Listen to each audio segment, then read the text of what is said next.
Don't make a permanent decision over a temporary circumstance. Don't allow a moment of agony to make you draw a conclusion about life prematurely. Because if you just keep on walking with God, God has a way of making everything all right. I was going through a major challenge in my life that was wearing me out, that was using me.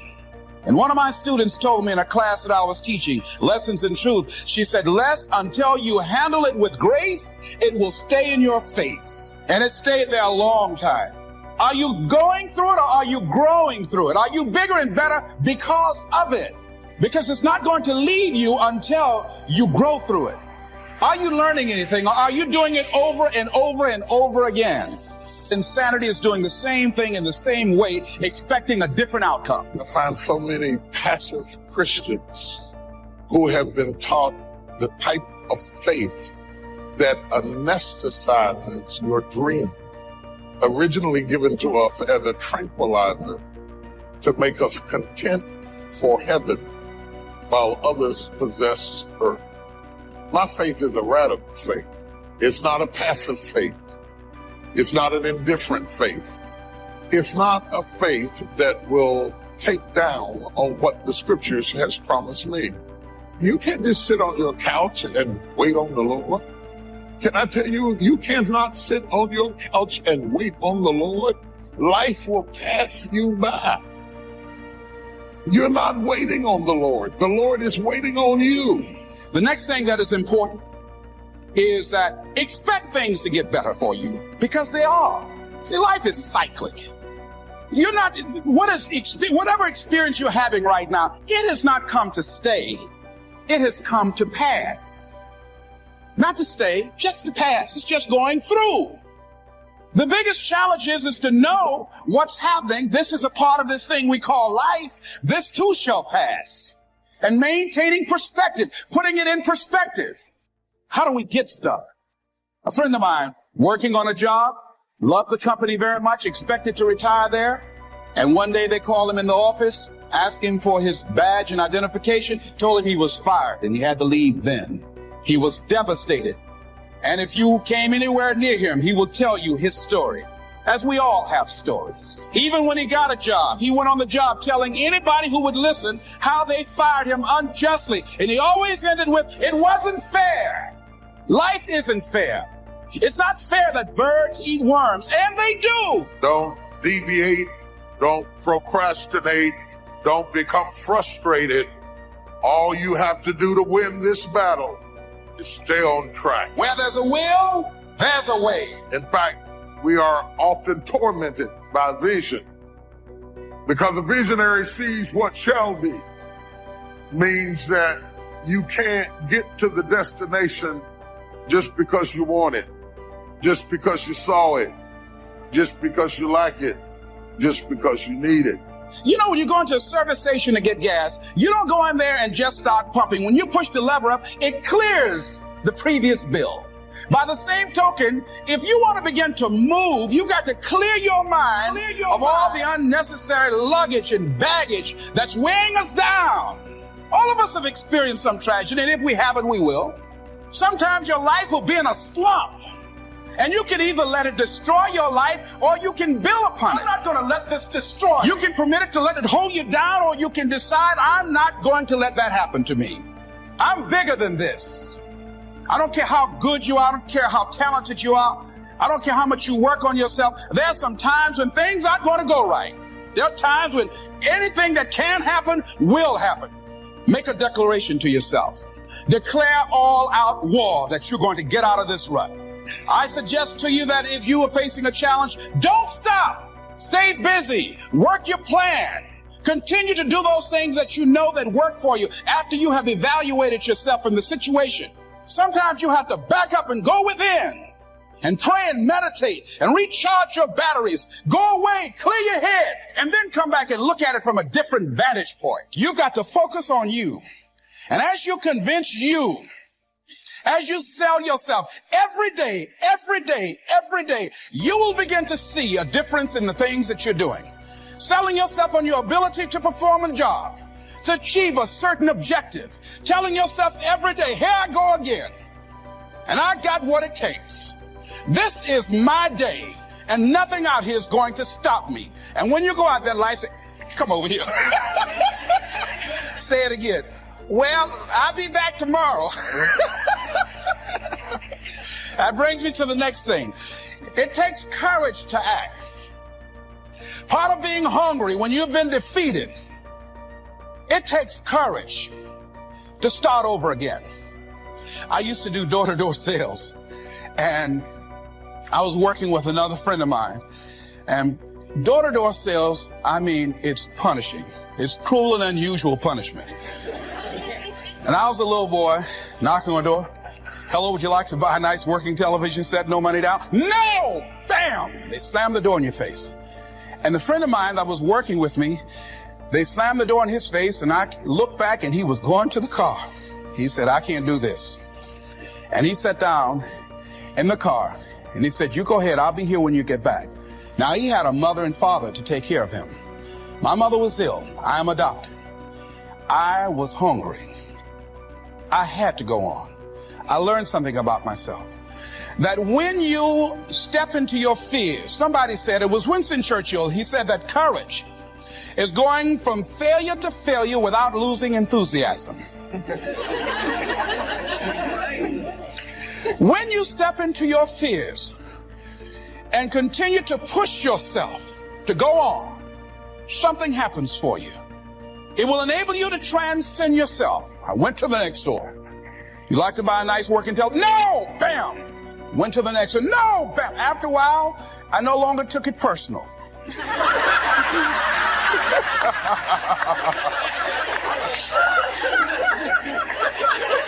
And I began to play a game. I said, well, I know there's a yes out here somewhere. And I'm going to keep on until I find it. And I'm not going home until I do. And I continue to knock on doors. And then somebody eventually would say yes. And I said, are you sure? And I would go in there and I would get the sale. When you have something you want to do, if you don't develop the courage to do that which has been given you to do, and you spend a lot of time going around trying to convince other people or trying to get their approval, what will happen is that you will lose your nerve. And other people will convince you that what you're doing doesn't have any value, and you'll give up on your dream. It's an interesting thing about life, I've also found, that if you don't have the courage to act, sometimes and particularly, if you have something special to do, life will move on you. If it were not for life, I would still be a disc jockey. I didn't just leave voluntarily to go to the state legislature. I was fired. I was working on a job, and I came home one day. I was married at the time, and I told my former wife, I said, that guy Bert I work for is stupid. She said, if he's so stupid, why does he sign you a paycheck? Now, you see why I divorced her, right? I couldn't stand her. That night, I could not sleep well. Here was a guy that was controlling my life. I was going through all kinds of changes because this man controlled my paycheck. And it was Carlyle who said, truth crushed to earth shall rise again. Winston Churchill said, the truth is incontrovertible. Malice may attack it, ignorance may deride it, but at the end there it is. And we know scripture that says, ye shall know the truth, and the truth shall set you free. And the truth that I had to come to grips with, that I wasn't in charge of my destiny. The truth was that I wasn't giving all that I had. The truth was that there are some things that I wanted to do, but I didn't have the courage to act on those things. And the truth was that Bert Childs was a blessing to me. He made life so miserable for me, I had to start looking at my life differently. I started going to work earlier. I started being the last one to leave there. I started working harder than anybody else. The other guys could not. Why would you work so hard, Les? I said, I'm not working for them. I have been cheating, Bert, I thought. I've been cheating myself and my family. Wherever you are, whatever you're doing, do it with everything that you have. Develop the habit of giving more than what you're paid for. Develop the habit of setting standards that others will be measured by. Someone said, do not go where the path may lead, but go where there's no path and leave a trail. It is easy to be negative today. It is easy to have low morale today. I was at a corporation and they're going through downsizing and going to lay off some 1,500 people over the next few weeks. It's very depressing there. And those people that stay there 9 times out of 10, they're just going to do just enough to keep from getting fired. Anybody can do that. But if you can begin to harness yourself and say that where I am, I'm going to do the best I can with what I got, because that is an expression of who I am. If you get into the habit of just being mediocre, it will become a part of your consciousness. If you get in the habit of giving less than what you have within you to give, it will begin to reflect itself in your personality. It will begin to damage you psychologically. And you don't want to be a part of that kind of self-destructive behavior. And so you want to set some high standards for yourself. Be strong and very courageous. Be strong and very courageous. Be strong and be of good courage. Be strong and possess the land. Because God knows that for what you're going to do, it is not by outer strength. It's inner strength. It's not your outer strength. It's not by might, nor by power, but by my spirit, saith the Lord. That when I can't do as I would, I'm going to do as I can, but I'm not going to stop doing to the best of my ability. Hallelujah! Be strong! Strong. Strong. Strong. For somebody going through tough times, for somebody struggling just to keep your head above water, you're smiling just to keep from crying. You're doing the best you can, but you put 1 foot forward and 2 steps are made backwards. You're trying, but things don't seem to be quite working out the way you planned. You thought you'd be in a different place at this season in your life. You're doing everything right, but you're still suffering. Everything you imagine is a preview to a coming attraction. Once you understand that, it opens up a wide range of things and possibilities. And God puts your real life in your imagination. This is serious what I'm telling you. Don't you think it's nothing else. Imagination is everything. It's the preview to life's coming attraction. That simply means everything that's in your imagination is a preview of a coming attraction that God has for you. That's why he puts it in your imagination. That's why when you tell your imagination to the wrong people, it don't go nowhere. You ever had something you thought was a brilliant idea and you took it in there to your family and your loved ones and they shot it down because they couldn't see it, because God didn't put it in their imagination. If you want to kill a big dream, tell it that house, man, and told everybody I was quitting my job to go be a comedian. Everybody in that house shot that down. My ex-wife shot it down. Her mother-in-law shot it down. My mama shot it down. It's 1985. Who you think you are? If I had listened to them, I wouldn't even be here today. I've gotten rid of all my problems because I have a choice. Nobody wants to hang out with negative, dark, and dysfunctional people. I've gotten rid of all things, people, and situations that I don't fuck with, including certain people in my family. I don't need no negative energy, homie. I want to wake up every day and smile and enjoy my life. I've been through enough shit, man. Nobody wakes up and signs up for dysfunction. Who does that? Where's pain? Where's dysfunction? Right there? Cool. Who does that? That's why it's good for us to have people in our lives. You can't bring everybody into your decision-making process, but it is good to have people in your lives that you don't mind running something by. and saying, man, what do you think about this? And a lot of times you're not going to want to hear what they say. But if it's somebody you trust, you ought to lean in and just listen a little bit more. What story do I want to tell later down the road? What story do I want to tell? See, every stage in our life becomes a story. And it's a story that at some point you will end up telling it. We got stories about our marriages. We got stories about how we started our family and how we've got from where we were to where we are today.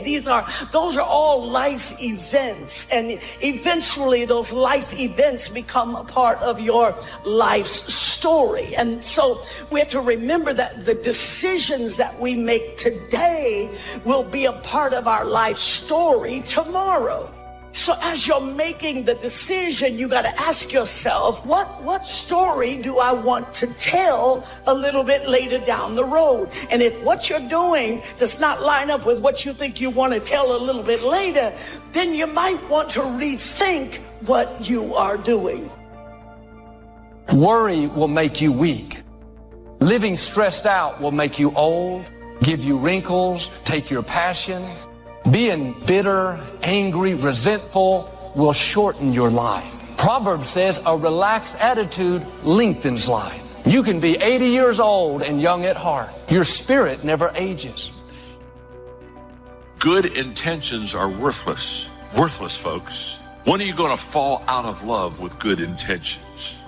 Good intentions are worthless unless they lead to good actions. Nobody ever had their life changed by somebody hoping, thinking. Good intentions are not enough. The younger generation quits, so not everybody. Most of this generation quits the second they get talked to. You did this wrong, or they get yelled at.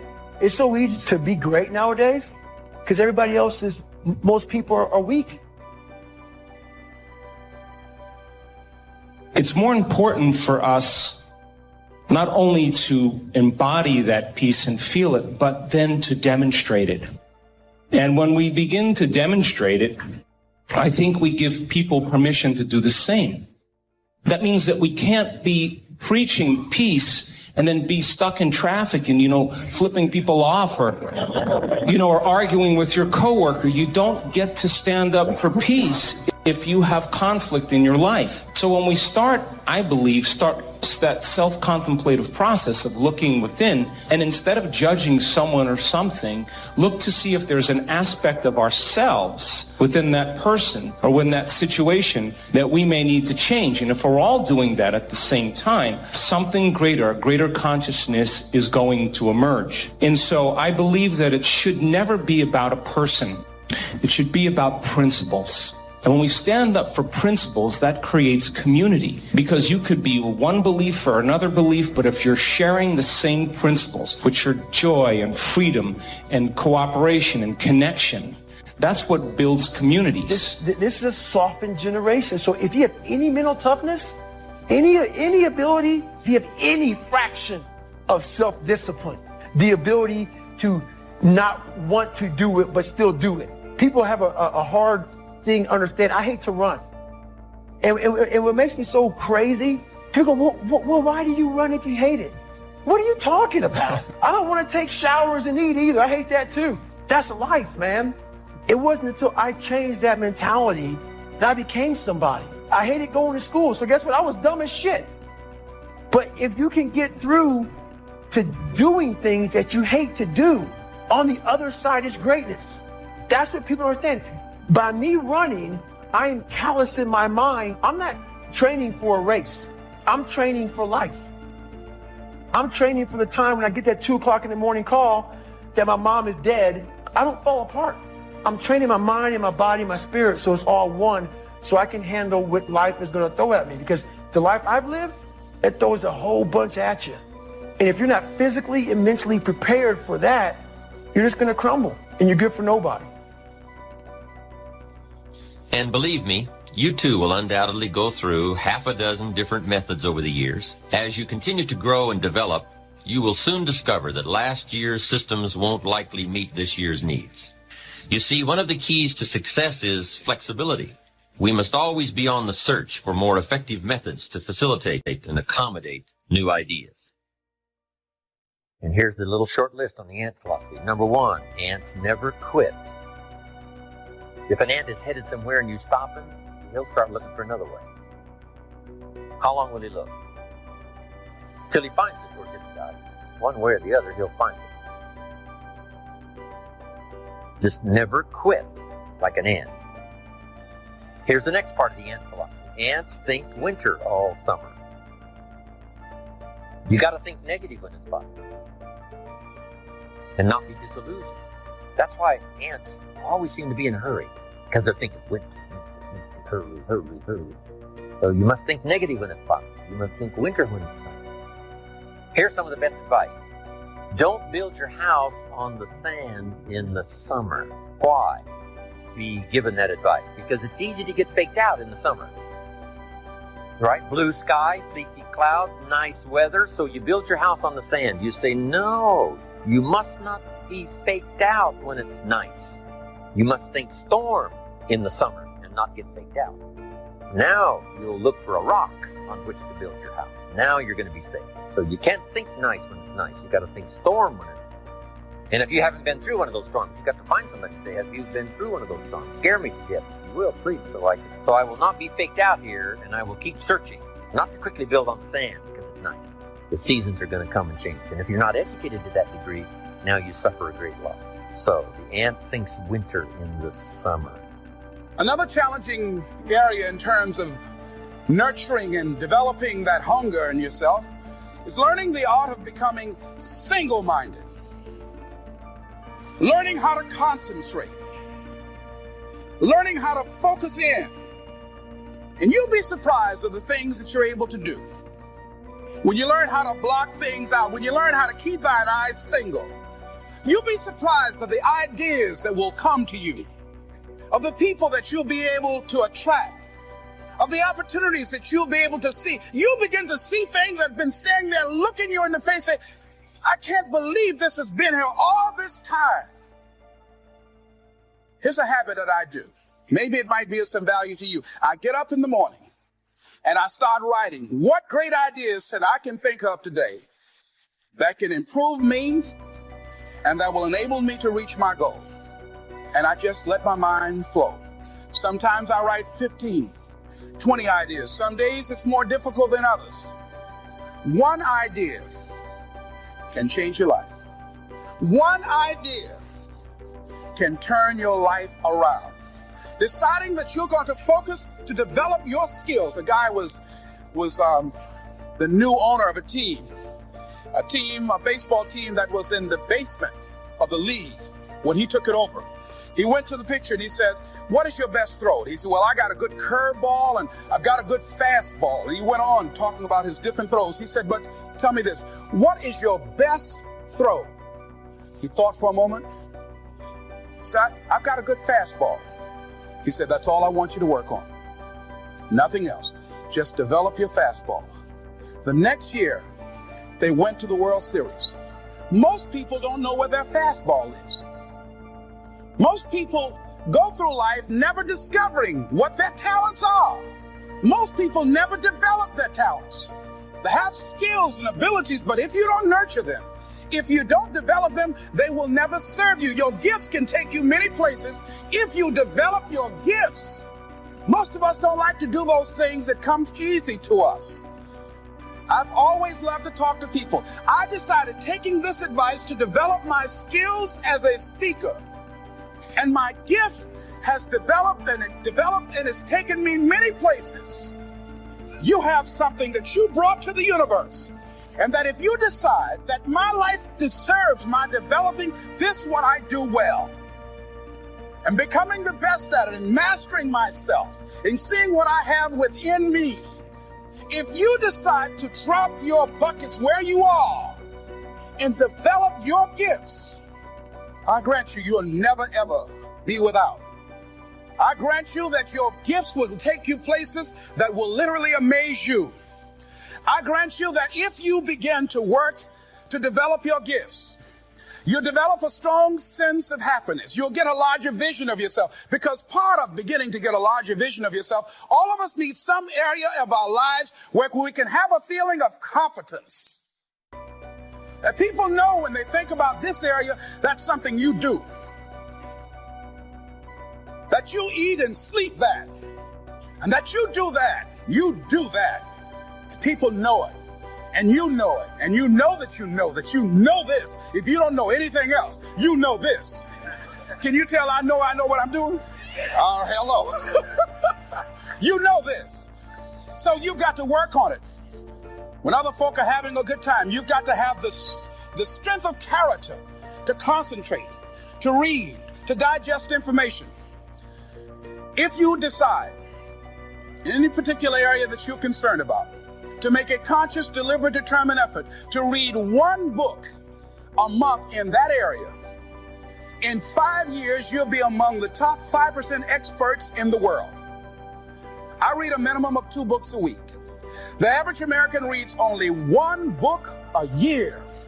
If you decide that area that you love, that you are going to master that particular area, in this era of accelerated change, overwhelming complexity, and tremendous competition, as you begin to develop and expand your skills and your talents and your vision of yourself, you will always be in control of your destiny. The next thing is, whatever it is that you want to do, you want to do it massively. I have a friend who was telling me that his sales were down. I said, well, how many phone calls you make a day? He said, 25. I said, double them. Make 50 or 75 or 100. He said, oh man, that's just too much. I said, what do you mean too much? You behind on your bills? You talking about too much? You know one way to get back on your feet real quick is to miss 2 car payments? You talking about you're tired? There's no competition out here. Decide that you're going to push yourself. Most people won't do that. Most people give up on themselves easily. You know the human spirit is powerful. There's nothing as powerful. It's hard to kill the human spirit. They asked Benjamin Disraeli, a man who became the head of a country at a time when Jews were not allowed out after 10 o'clock. They said, how did you do it? How did you achieve it against such great odds? He said, nothing can resist the will of a people that will stake even their existence on the extent of their purpose for good. That when you have a made-up mind, when you decide that you want to do something, I was reading something the other day, he said, the power to hold on in spite of everything, the power to endure, this is the winner's quality. The hunger, the ability to face defeat again and again without giving up. This is a winner's quality.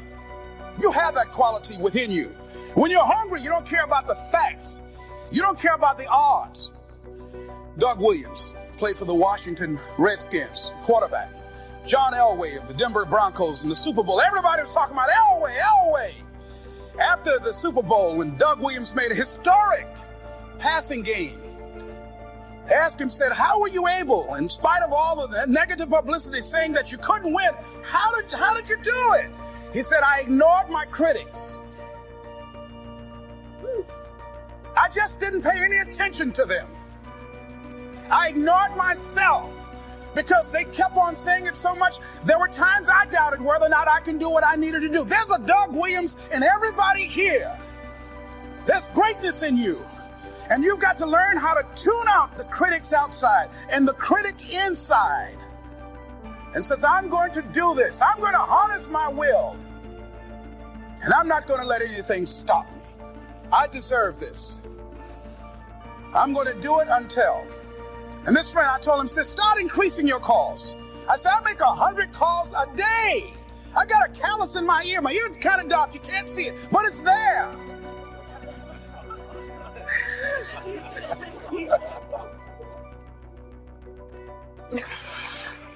His sales have increased. He's working harder now. The other thing is that if you want something, you have got to be relentless. You've got to learn how to become resourceful. You've got to learn how to become creative. When crises strike in your life, and in the Chinese language, crises mean danger, but it also means opportunity. And this is an opportunity for you to grow. And you've got to be so relentless, regardless of what comes down the pike, that you're always looking for a way to get over, always looking for a way that you can break through, always looking for a way that you can win, and always looking for a way that you can strike a telling blow. And pretty soon, I think there's some people watching us in the universe that say, wait, let's call a meeting over here. You know that guy Mustafa? Look at him down there. He won't stop. Just that fool don't know he can't get over. Look here. Why don't we do this? Let him go and let's mess with somebody else. Just let him go on through. Life will just get tired of whipping you sometimes. And just say, let's just let this one go. I believe this. Now, no one has told me this, but I just kept on kicking. I didn't have sense enough to stop. I was intelligently ignorant. I didn't know what I couldn't do. So I just tried anything. And the fascinating thing about life, because you can't get out of it alive, you might as well have a good time, you know? You might as well have a good time. Live your life with passion, with some drive. I was giving a seminar the other day, and I mentioned that I was going to do some training in August with some young teenagers and take about 100 away to a 2 or 3 day camp and wipe them out. Been working on this. So after the speech, one of the parents walked up to me and said, Mr. Brown, I'd like for you to do something for my son. He's not motivated.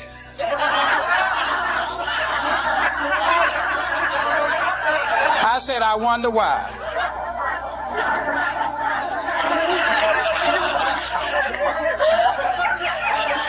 I wonder what's wrong with him. He had no fire whatsoever. See, what you do speaks so loudly, folk can't hear what you're saying. And so if you don't have any fire, you've got to watch the people, the relationships that you develop. Have people of kindred mindsets. If you're around folk who are dead and negative all the time, they will affect you.